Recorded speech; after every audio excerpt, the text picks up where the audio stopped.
fois, il a regardé autour de lui, ce qui fait que quand il a le ballon, il sait déjà ce qu'il va en faire. Là, il a passé Poulain, il a frappé.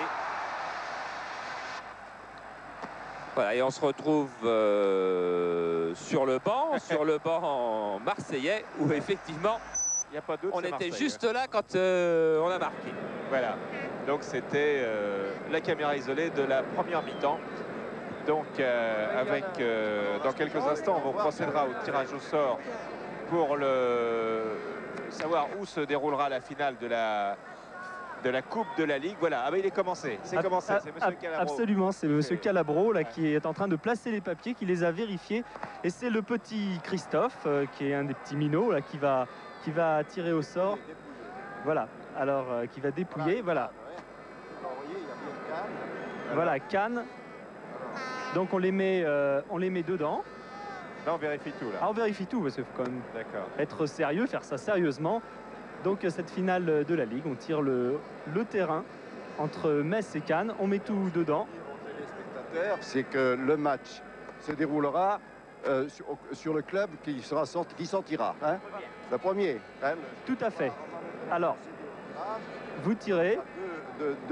Il y a deux noms, Metz et Cannes.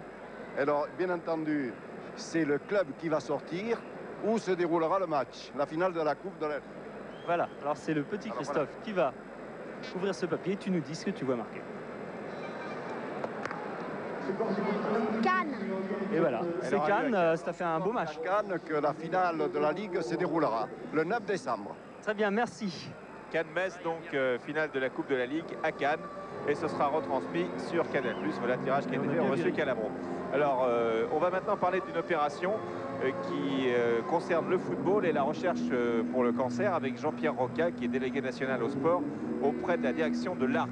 L'ARC, c'est quoi? C'est l'association pour la recherche sur le cancer à Villejuif, dont le président est M. Jacques Rosemary. On trouve au conseil d'administration messieurs les professeurs Israël, Maté, Tubiana et Schwarzenberg. Nous comptons 2,5 millions d'adhérents. Oui. Voilà. Et l'ARC a donné à la recherche plus de 1 milliard, 100 milliards de centimes. Oui. Oui. Et 100 milliards de centimes pour la recherche. Bien, alors demain, donc, que va-t-il se passer? C'est-à-dire sur tous les stades de foot, je crois, le prix des places sera augmenté d'1 franc et au profit de la recherche contre le cancer. C'est cela, grâce à l'initiative de M. Jean Sadoul, le président de la Ligue nationale de football, que nous remercions, et grâce également à la direction de la concurrence et de la consommation, nous avons eu le plaisir de pouvoir augmenter le prix des places de 1 franc sur tous les stades de première et de deuxième division. Et nous pouvons dire qu'également l'Union nationale des footballeurs professionnels, grâce à Philippe Piat, à Charrier et à Morfini, s'associe, ce qui revient à dire que tous les joueurs professionnels de football nous donnent une partie de leur prime de présence. C'est ça, je crois que ce qui avait été convenu, c'est que chaque joueur donne à peu près 100 francs au moins demain au cours du match. Donc 1 franc sur toutes les places partout en première et deuxième division au profit de l'ARC demain. Donc ne vous étonnez pas si le prix des places habituel est légèrement majoré d'1 franc. C'est pour une bonne cause et je pense qu'il était bien et nécessaire ce soir de vous annoncer pourquoi ça se passerait comme ça demain. Et bravo de faire ça, bravo à tous ceux qui participeront. Et pour nous, ça nous fait un très grand plaisir de voir que Canal+ s'associe à l'action de l'Association pour la recherche sur le cancer. Merci à vous tous. Bien, merci Monsieur Jean-Pierre Roca. Voilà, ça a marché aussi pour le match de Marseille ce soir? Oui, je trouve ça formidable, je retrouve des amis. Non, mais la majoration de... Ah oui, ouais. Évidemment. Alors, ça va déjà faire beaucoup, là, parce que ça va faire beaucoup. Il y a beaucoup de monde. 45 000 spectateurs. Voilà, merci. Merci monsieur. À très bientôt. Bien, à bientôt. On va retrouver Charles dans quelques instants. Donc, on a eu le tirage au sort de la finale de la Coupe de la Ligue pour savoir sur quel terrain se jouerait le match Cannes-Metz. Eh bien, ce sera à Cannes le 9 décembre. On aura des nouvelles de Metz, d'ailleurs, dans quelques instants pour savoir où en est le deuxième match de ce soir de la 19e journée du championnat, donc dernière journée des matchs allés entre Metz et Rennes, dans quelques instants. Mais tout de suite, il y a un autre invité que vous allez recevoir et il va être question maintenant de boxe. Oui, de boxe, tout à fait. On est en train de faire une installation dans notre petite cabine. Je vous dis que ça, pendant que vous êtes en train de revoir les buts marseillais, il y en a eu 2. Moi, je vais vous présenter quelqu'un que très vraisemblablement vous ne connaissez pas. Attends, on On va essayer de regarder par là-bas. Dès qu'on aura fini le ralenti de Papin, qui méritait effectivement d'être revu, je vais vous présenter, moi, quelqu'un qui ne doit pas jouer très souvent au football, quoi qu'encore peut-être pour son entraînement. Alors on va voir si on est bien calé. Oui, on le voit là-bas. Regarde Taoufik, c'est là-bas. Je vais vous présenter Taoufik Belbouli. Belbouli qui est champion de France des poids lourds. Champion de France des poids lourds, c'est donc un boxeur et qui boxe donc dans quelques jours, qui boxe à Arles. Je boxe à Arles le 6 décembre.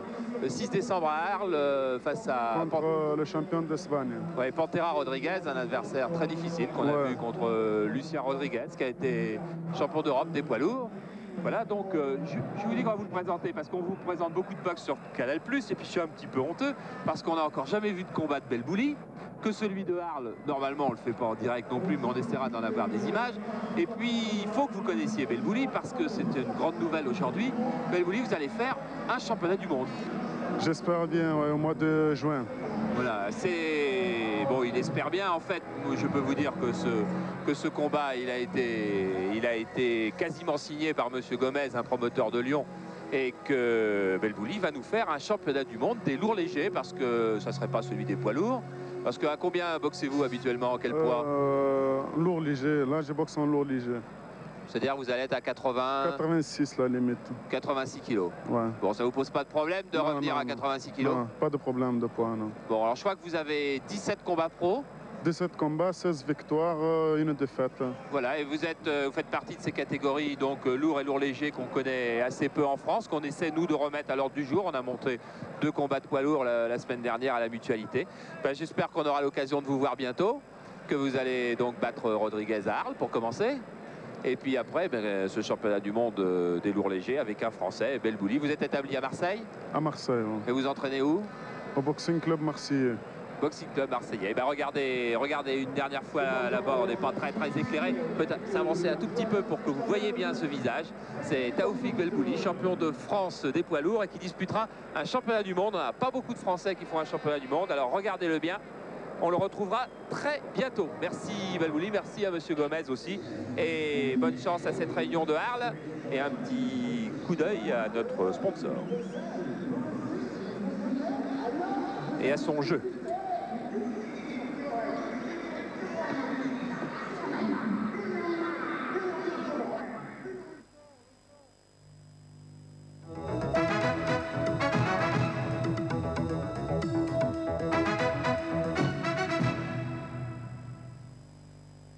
Alors qu'on est avec Pierre Slett, peut-être, on a vu que Zverev qui s'échauffait, on est dans les vestiaires. Devant les vestiaires du Paris Saint-Germain, car il y a une petite nouvelle, elle n'est pas encore officielle, mais apparemment Joël Batz blessé dans un choc avec Papin ou Cuben en début de match, il aurait une côte, disons, c'est probablement. Alors on est en train d'attendre s'il peut reprendre le jeu, et alors que vous voyez les vestiaires qui s'ouvrent.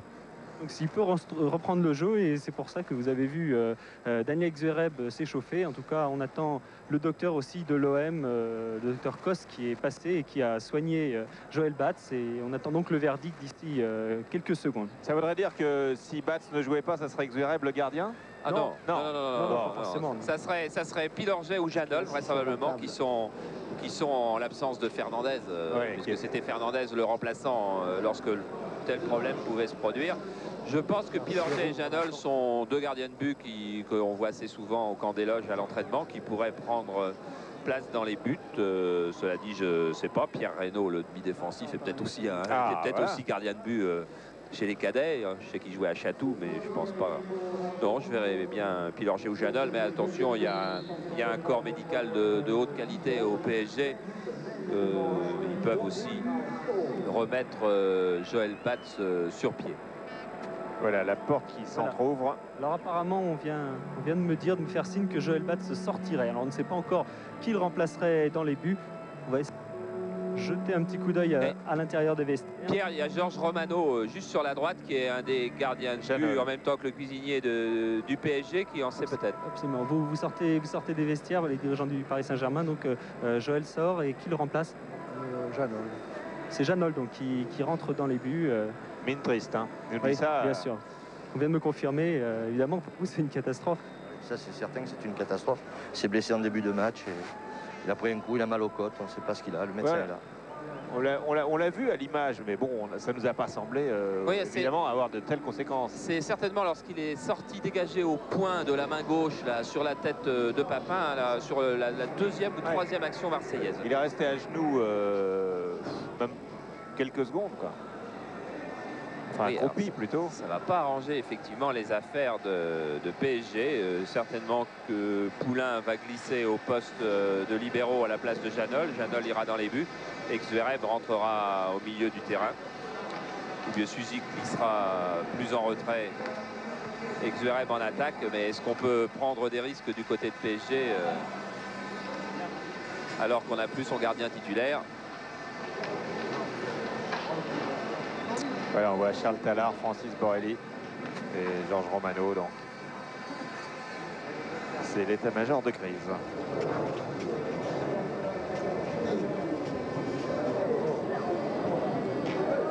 Donc, on attend la confirmation à l'image. Et Michel Hidalgo qui vient aux nouvelles. Toujours quelque chose qu'on a du mal à croire, qu'un gardien sorte à la mi-temps. C'est très rare. On va l'attendre, vous l'avez vu passer juste devant. Et oui, voilà. Michel Moutier, lui, n'est pas sur la feuille de match, bien sûr. Il est là. On a carrément une civière, d'ailleurs. Je vais attendre Jean-Michel Moutier, là, alors expliquez-nous un petit peu ce qui s'est passé. Joël a une douleur au niveau des côtes et ne peut pas tenir sa place en deuxième mi-temps. C'est Philippe Janol qui rentre dans le but en deuxième mi-temps. Comment ça s'est passé? Dans la première action, il a pris un coup au niveau des côtes. Il l'a ressenti durant tout le match. Et le médecin n'a pas voulu prendre de risque.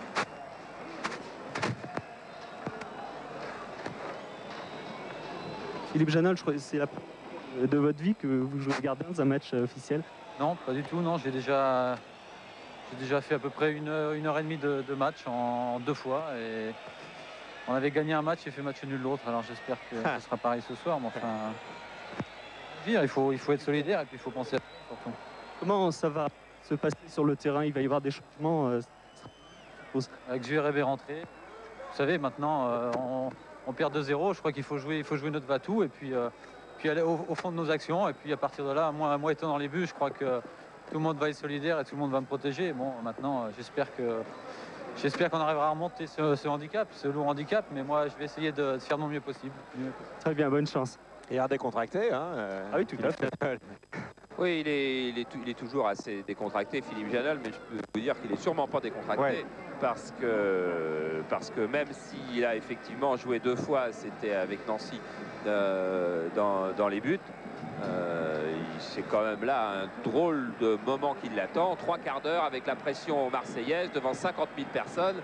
Et qui se demande ce qui se passe d'ailleurs, parce que bon, bah vous avez les images des vestiaires et tout ça, il va de soi que le public ne voit pas tout ça et découvre un autre gardien. Et il faut se pincer et on se dit mais qu'est-ce qui se passe? Ah bah oui, c'est Janol.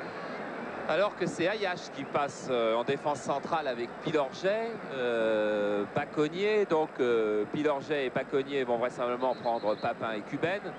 Ayache va être libéraux. Couriol va jouer très défensif, plus défensif en tous les cas, avec Poulain, avec Sen. Et puis c'est Zverev qui va jouer en pointe avec Rocheteau et Suzik un peu plus en retrait. C'est-à-dire que tout est changé. Voilà, ça fait de Suzik, Zverev, Rocheteau, Loret, Rocheteau et une faute de Dominique Rocheteau sur Thierry Loret. On avait déjà eu un joueur du champ en direct sur Canal+, c'était avec Monaco-Nantes à Nantes, où c'était Puel qui avait remplacé Ettori, pour d'autres raisons, c'était à la suite d'une petite échauffourée. Couriol qui laisse passer le ballon, talonnade, Zverev, Poulain. Alors qu'il faudrait absolument faire toucher le ballon à Janol une première fois, car il ne s'est même pas échauffé. Ça lui... Comme tous les gardiens, même s'il est gardien remplaçant, il aurait besoin de toucher une fois la balle. Car imaginez que la première action soit un ballon difficile. Ce qui va être le cas d'ailleurs avec cette attaque de Cuben. Cuben Ouais, qui réussit à donner en retrait. Centre de Loret qui était pour Papin. Et PSG repart avec Alain Courriol. Courriol-Rocheteau. Courriol.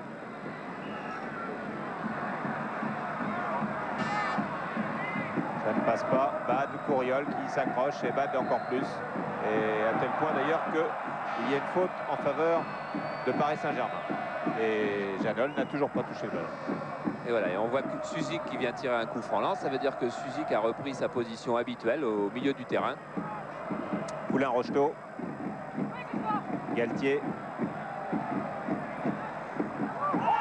Galtier qui prend beaucoup d'assurance. Et là, ballon perdu pour le Marseillais. Une faute de Domergue sur Daniel Zverev. Coup franc juste non pas à l'entrée, mais juste avant l'entrée de la surface de réparation. Zverev qui peut faire du bien à l'attaque parisienne. C'est un joueur, Gérard m'a dit, surtout dit bien, je tiens avec Zverev, qu'il n'est pas question qu'il parte dans un autre club. C'est un joueur qui peut être décisif parce que c'est un dribbleur, un joueur qui gagne des duels. Coup franc tiré par Suzik. Directement, oui, c'était superbe frappe que personne n'attendait. Voilà, avec beaucoup de ruse.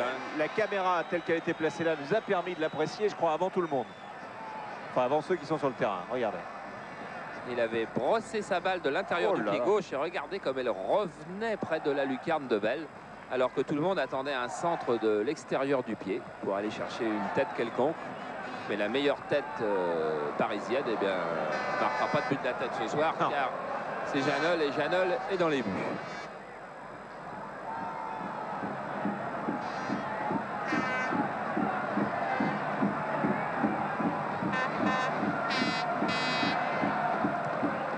De balle de Cubaine, mais c'est de l'autre côté que va le dégagement de Bell. Ayache.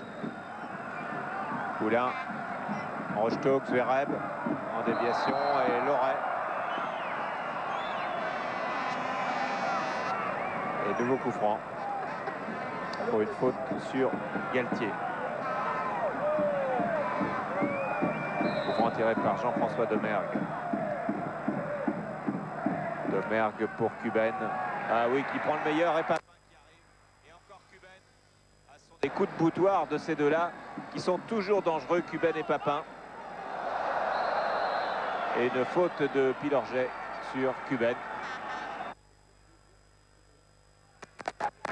Et voilà, première balle difficile vraisemblablement pour Janol car il va avoir un centre aérien. Coup franc tiré par Brisson. Janol n'est pas sorti. On fait gaffe du côté de PSG, mais ça revient vite.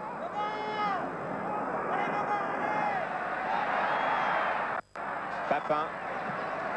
Et oui, il y a eu des chaos en attaque. Vous avez vu un Marseillais et un Parisien. Alors que l'on suivait toujours Brisson, que Sen s'est relevé, mais qu'il y a un Marseillais qui est étendu. Loret, qui est Thierry Loret. Choc de deux têtes sur ce coup franc de Brisson.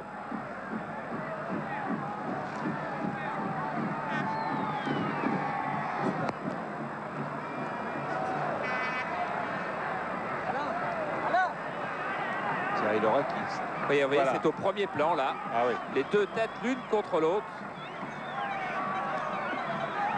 C'est KO complet pour Loret. Et puis il y aura un petit KO à retardement pour Sen. Ouais.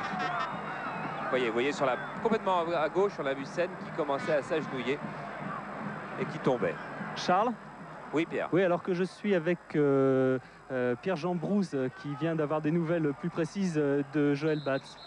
Bien, Joël a reçu un coup au niveau d'une côte sur le premier coup franc qu'il y a eu.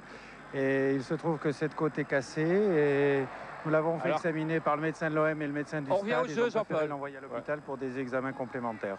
Mais je ne pense pas que ce soit très grave. Et je rassure surtout Geneviève qui doit être en train de regarder le match, qu'elle ne s'inquiète pas. Guy Adam va la prévenir. C'était plus sérieux de le faire sortir à la mi-temps. Merci. Bien, voilà qui rassure tout le monde, et en particulier effectivement Geneviève qui est la compagne de Joël Batz, qui regarde certainement ce match chez elle, dans la région parisienne. Papin. Loret, donc, qui a bien récupéré.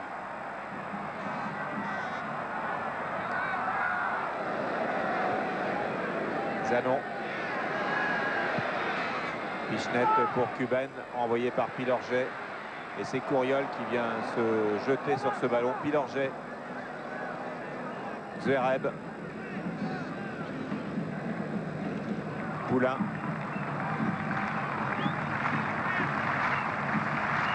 Couriol. Bad. Pilorget. Bad. Zanon. Et ouais, faute de Zverev. Et oui, un pied levé dans la figure de Zanon. Zverev qui n'avait pas vu surgir Zanon juste derrière lui, et qui a été touché en plein visage. Voilà encore un nouvel arrêt de jeu, une nouvelle blessure avec Zanon qui souffle.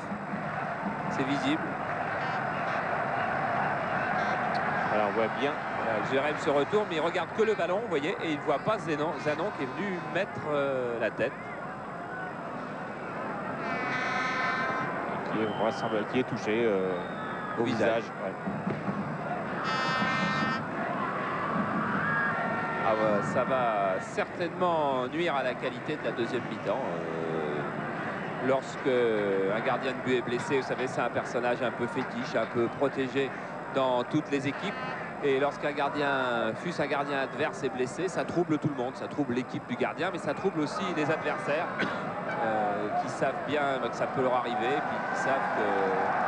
Alors que, bon, bien. Il y a les malheurs de Zanon, effectivement, et que vous entendez une rumeur qui accompagne Bernard Gengini, qui vient de se lever du banc des remplaçants, et qui pourrait donc faire ses débuts, en tout cas ce soir, sous le maillot de l'OM, si Zanon devait être remplacé maintenant, alors que vous voyez Philippe Janol, gardien invaincu de Paris Saint-Germain. Oui, et qui est venu parler à Jean-Michel Moutier. Car Jean-Michel Moutier est venu se placer derrière le but pour donner des conseils à Janol, comme il l'avait fait avec Luis Fernandez à Metz la saison dernière, puisque Metz avait été gardien de but de PSG une mi-temps à Metz. Voilà, tout le monde a récupéré, donc il n'y a pas de changement pour l'instant. Omar Sen. Papin. Papin va tout droit. Brisson. Brisson qui passe. Et c'est un corner pour l'Olympique de Marseille après ce slalom de Brisson. Et on entend les ordres de Janol.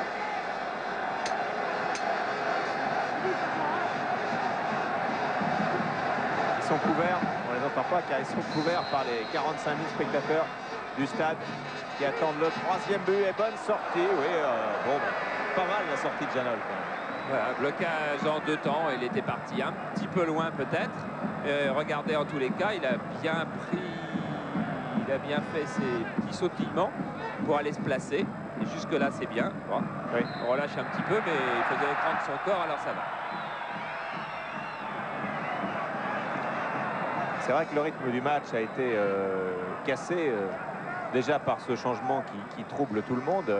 Janol dans les buts, puis un petit KO de Loret, une blessure de Zanon qui a bien récupéré, mais ça fait des arrêts de jeu et ça casse le rythme. Poulain, Rocheteau, Poulain, Bad,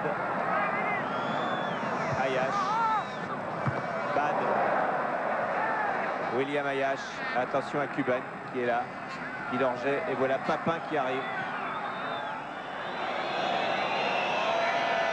Il devrait pouvoir dégager loin Janol.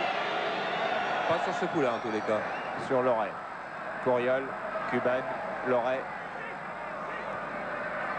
Bad. Et touche pour PSG. Voilà, on voit bien le visage de Jean-Louis Zanon, donc qui a été touché entre les deux yeux, entre les sourcils. Et il porte un pansement même au-dessus sur le front. Ayache. Rocheteau. Rocheteau qui remet bien, ouais, c'est superbe.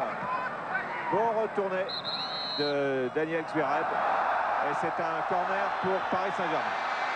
Il y avait eu un bon contre de Rocheteau qui avait bien servi Zverev, et Zverev manqué un petit peu son contrôle à toute allure, contrôle difficile, oui, il y a eu le rebond. Alors la balle part et ben, c'est fini. Voilà, le corner tiré comme depuis le début du match par Safet Suzik. Alors premier poteau, plus long, un petit peu plus long. Ballon pas très bien renvoyé. Et voilà, il y a une faute sur Papin. Papin qui est intenable. Hein. Il est de Bruges, là, son nom va me revenir, qui disait souvent Papin c'est un exalté lorsqu'il est sur le terrain. C'est vrai en tous les cas qu'il sait se sublimer, qui va très très vite, qui tacle beaucoup. Ouvart s'appelait son entraîneur de Bad qui part, Ayash. Ouais, il ne lui manque qu'à confirmer en équipe de France. Effectivement, mais bon, il est encore jeune. Hein. Il ne faut pas oublier qu'il n'avait, lorsqu'il est parti à la Coupe du Monde, par exemple, il n'avait quand même jamais joué en première division du championnat de France. C'est une histoire absolument invraisemblable. Et donc, il n'a encore pas tout à fait l'expérience du haut niveau. Brisson, Loret, qui vient de Valenciennes, comme Papin. Papin était à Valenciennes avant d'aller à Bruges. Zanon. On a entendu le cri de Brisson qui a dit oh non. Deux copains pourtant, tous les deux champions olympiques. Il y a même un troisième, Cubain, dans cette équipe de Marseille. La belle déviation de Xvereb pour Couriol. Xvereb. Galtier qui conteste la décision du juge de touche et Monsieur Lopez est de son avis. Et de son avis, et voilà, il fait changer. Et donc c'est touche pour Marseille. La mise en jeu de Bad, de Mergue. Pour Cubain, déviation de Cubain pour Giresse. Cubain, Milorget. Vermeulen. Loret. Oh là là, Loret, bien joué. Ayash, Couriol. Ayash. Omar Sen. Il a peut-être frappé. Il s'approche du but. Et qui a été contré par Zanon. Cubain. Giresse. Il est parti de l'intérieur de son corps, Brisson. Mais attention, le rebond ne lui est pas favorable. Et ça a bien arrangé William Ayash sur cette attaque. Omar Sen. Ayash. Couriol, Bad et touche pour Paris Saint-Germain. Alors qu'on va voir les débuts en première division de Pierre Reynaud. Donc je vous disais tout à l'heure, c'est un jeune joueur de 19 ans. Il va certainement rentrer au milieu du terrain de Paris Saint-Germain. Poulain, Suzik, Sen, Vermeulen. Vermeulen qui part, qui accélère. Fait une feinte et qui centre au deuxième porte-à-faux, deuxième poteau. Pas de problème pour Joseph-Antoine Feld qui relance très vite pour Bad. Un petit peu trop vite car Bad a été contré par Poulain. Remise en jeu cependant tout de suite de Bad qui va peut-être prendre son coup. On va en profiter pour faire le changement du côté de PSG. Non. On attend encore un petit peu. Zanon. Ayash. Et toujours ce pressing des deux attaquants de pointe, Papin et Cubain, sur les défenseurs parisiens. Vermeulen.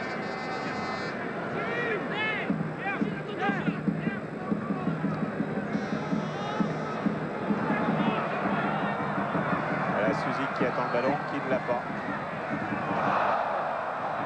De la part de Xvereb. Il y a une mésentente marseillaise. Pas fait sourire les défenseurs marseillais. Rocheteau, voilà. Ça